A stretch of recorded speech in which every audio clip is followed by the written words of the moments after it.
네, 이번 시간은 김효빈 아나운서와 함께하는 경제톡톡 시간입니다. 최신 경제 이슈들을 쉽고 재미있게 풀어주실 텐데요. 효빈 아나운서 어서 오세요. 네, 안녕하세요. 네, 그럼 첫 번째 주제인 항공 소식부터 알아보도록 하겠습니다. 대한항공이 장거리 노선 좌석 배치를 바꾼다고 하는데요. 벌써부터 승객들의 불만이 커지고 있다고 합니다. 네, 그렇습니다. 대한항공이 앞으로 장거리 노선에서 운영하는 비행기의 좌석 구조를 바꾸겠다고 발표했습니다. 지금까지는 한 줄의 좌석이 9개였는데요. 앞으로는 10개로 늘어날 전망입니다. 겉으로 보면 좌석이 하나 늘어난 것처럼 보이지만 사실은 그렇지 않습니다. 같은 공간 안에 더 많은 좌석을 넣는 방식이기 때문에 그만큼 좌석 폭이 줄어들 수밖에 없는 건데요.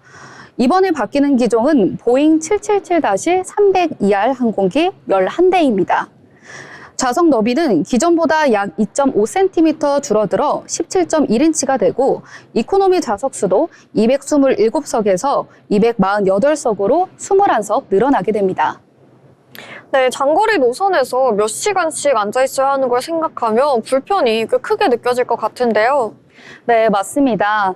좌석 간 앞뒤 간격은 그대로지만 옆 사람과의 간격이 좁아지면서 어깨가 닿는 불편함이 훨씬 커질 수 있습니다.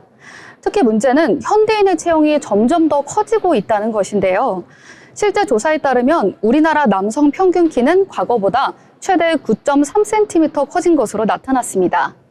여성 역시 평균 키와 체형이 커지면서 좌석 공간은 과거보다 훨씬 더 비좁게 느껴질 수밖에 없습니다.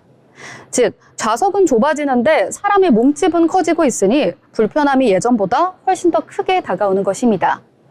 온라인 커뮤니티에서도 비행기를 탈 때마다 옆 사람과 부딪혀 어깨를 움츠리고 가야 된다는 후기도 많이 있습니다. 항공사 측은 이렇게 늘어난 좌석 일부를 프리미엄 이코노미석으로 운영해 승객들에게 더 다양한 선택지를 제공하겠다는 방침입니다. 하지만 소비자 반응은 굉장히 싸늘합니다. 가격은 그대로인데 오히려 더 불편해졌다. 일반석을 줄이고 비싼 좌석을 늘린 것이 아니냐는 불만이 잇따르고 있습니다. 네, 소비자 입장에서 생각해 봤을 때는 당연히 불만이 따라올 수밖에 없을 것 같습니다. 네, 실제로 좌석 크기와 간격에 대한 법적 기준은 우리나라뿐 아니라 해외 주요국에서도 마련되지 않은 상황입니다. 그러다 보니 항공사 재량에 따라 좌석 배치가 달라지고 있고 그만큼 승객들의 불편은 계속 이어지고 있습니다. 항공사 입장에서는 더 많은 승객을 태워야 국제 경쟁에서 살아남을 수 있다고 설명하지만 승객 입장에서는 안정성과 편의성이 떨어지고 요금 대비 만족도 역시 낮아진다는 지적이 나오고 있습니다. 특히 체형 변화까지 고려하면 이번 개편은 시대 흐름과도 맞지 않는 결정이라는 비판이 나오고 있습니다. 네, 결국 항공사와 승객 사이의 인식 차이가 이번 논란을 더 키우고 있는 셈인 것 같습니다. 네, 맞습니다. 대한항공은 앞으로도 프리미엄 이코노미 좌석을 확대한다는 계획인데요. 다만 소비자들의 불만이 계속될 경우 정부 차원에서 규제 논의가 나올 가능성도 있습니다. 단순히 수익 확대를 위한 선택인지 아니면 새로운 서비스로 자리 잡을 수 있을지 앞으로 추이를 지켜봐야겠습니다.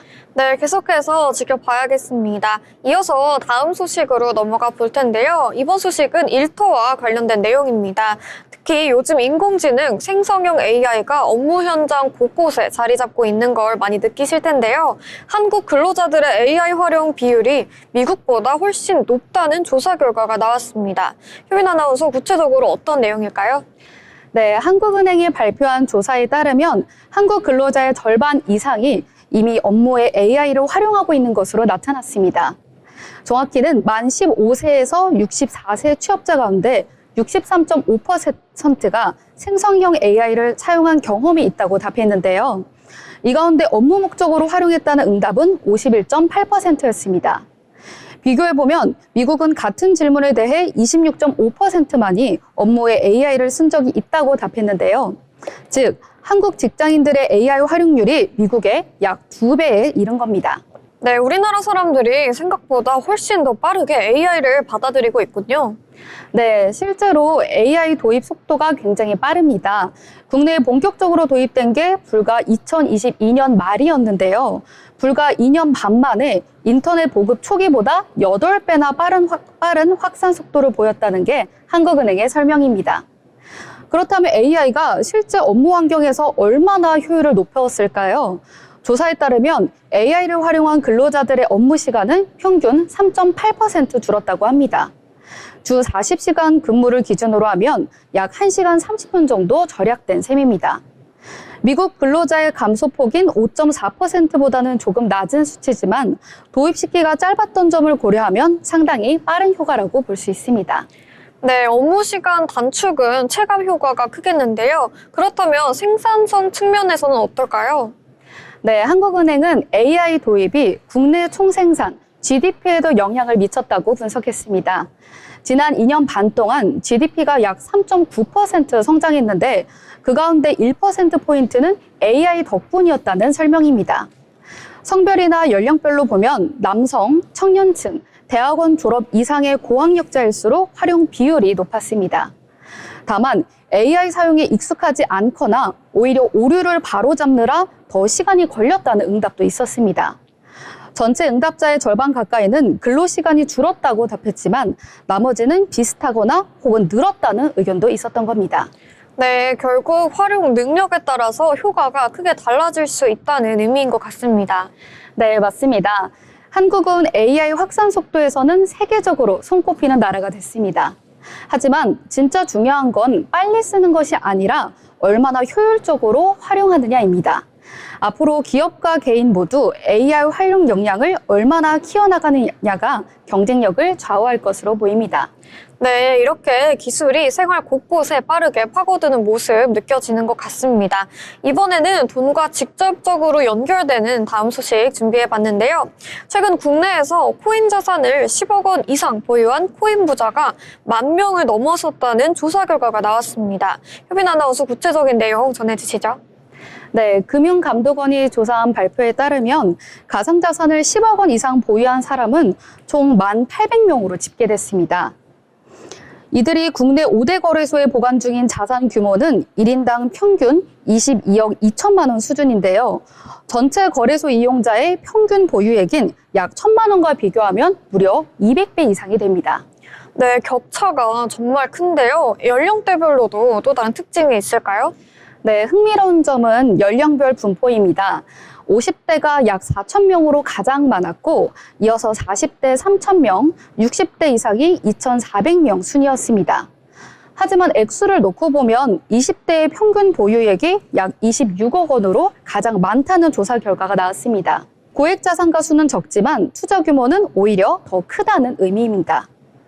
또한 국내 5대 거래소 전체 이용자 수는 약 1,000만 명, 국민의 5명 중 1명꼴이 코인 투자를 경험하고 있다는 뜻인데요. 이들이 보유한 가상자산 전체 규모는 약 112조 원에 달하는 것으로 집계됐습니다. 네, 이렇게 국민 자산에서 차지하는 비중이 점점 커지고 있는 것 같습니다. 맞습니다. 문제는 이렇게 가상자산 투자 열기가 높아지고 있음에도 불구하고 세금 제도는 아직 미비하다는 점인데요. 현재 가상자산과세는 2027년 1월부터 시행될 예정입니다. 전문가들은 투자자 보호와 세수 확보를 위해 합리적인 과세 체계와 보완책을 마련해야 한다고 지적했습니다. 네, 맞습니다. 결국 코인 투자가 이제 일부 사람들의 전유물이 아니라 국민 다수가 직간접적으로 참여하는 시장이 된 만큼 제도적인 장치가 필요한 것 같습니다. 네, 맞습니다. 단순히 코인 부자의 숫자에 놀라기보다는 가상자산 시장이 우리 경제와 사회 전반에 어떠한 영향을 미칠지 또 어떤 규제가 필요한지 함께 고민해볼 시점입니다. 네, 이렇게 흥미로운 마지막 소식까지 전해주셨습니다. 오늘도 흥미롭고 유익한 경제 이슈들 전해주셔서 감사합니다. 지금까지 김효빈 아나운서와 함께한 경제톡톡 시간이었습니다.